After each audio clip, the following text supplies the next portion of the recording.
एथर किछि लोकंक पाखकु टंकाटे भी जाई पारे, किछि लोकंक पाखकु ताठु भी ऊर्ध्व जाई पारे, किछि लोकंक पाखकु न जाई भी पारे, किंतु जो माने क्लियर अछंती समस्ते सुभद्रा पाइबे।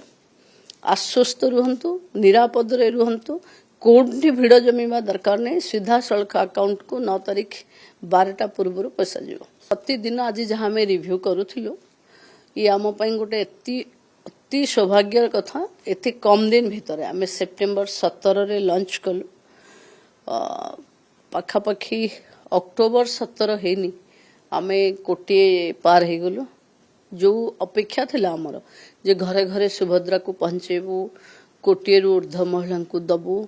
आज आम किछि टेक्निकल कमी थाई पारे, जो माने फॉर्म पकईचंती कहार ओटीपी अच्छी कहार एमपीसीआई रहीनी, किंतु कोटे रु ऊर्ध्व महिला सहित कनेक्ट हवा ये निज भितर गोटे इतिहास। आसंता 9 तारीख रे आमे सबुठु अधिक एथर सुभद्रा को घरे घरे पहुंचेबू।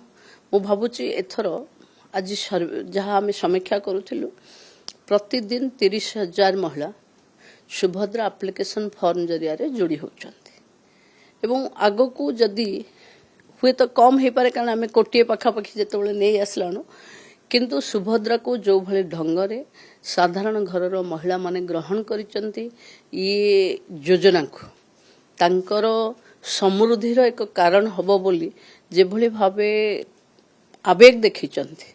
आमे ओडिशार समस्त महिला समाज पाखे ऋणी कि सरकार गोटे फ्लैगशिप प्रोग्राम को टार्गेट पूर्वर पहुंचेबा, कारण ये कहीं करदेले लोक निजे आसी रेजिस्ट्रेशन कले। तेणु यहाँ घरे घरे सुभद्रा एक स्लोगान तो आम थिला, किंतु एते जल्दी आम घरे घरे पहुंची जीव यहाँ रियली गोटे बहुत भावावेगर कथा। एथर किछि लोकंक पाखकु टंकाटे भी जाई पारे, किछि लोकंक पाखकु ताठु भी ऊर्ध्व जाई पारे, किछि लोकंक पाखकु न जाई भी पारे, किंतु जो माने क्लियर अछंती समस्ते सुभद्रा पाइबे। आश्वस्त रुहंतु, निरापद रे रुहंतु, कोठी भिड़ जमीवा दरकार नहीं, सीधा सड़क अकाउंट को 9 तारीख 12टा पूर्व पैसा जीव। पेंडिंग तो अच्छे हम तो निश्चय, कारण स्वयं सहायिका गोष्ठी ओडिशा रे 70 लाख माँ माने एकजुट ही अछंती। मोदी जी आह्वान करिसंती लक्षपति दीदी करबा पई, किंतु सुभद्रा गोटे इंडिविजुअलिस्टिक अप्रोच ओडिशा रे केही केबे एते व्यक्तिगत भावे एतिकी व्यक्तिंक पाखे पहुंचीबा ये गोटे इतिहास। मु भाबुची अलगा जोठी भी देइचंती परिवार रु जन को देइचंती, किंतु ओडिशा रे आमे परिवार रे हिताधिकारी जो माने एलिजिबल आमे समस्त को देइचो। तेणु भाबुची सुभद्रा आगो को महिला समृद्धिर बड़ इतिहास लिखिबो।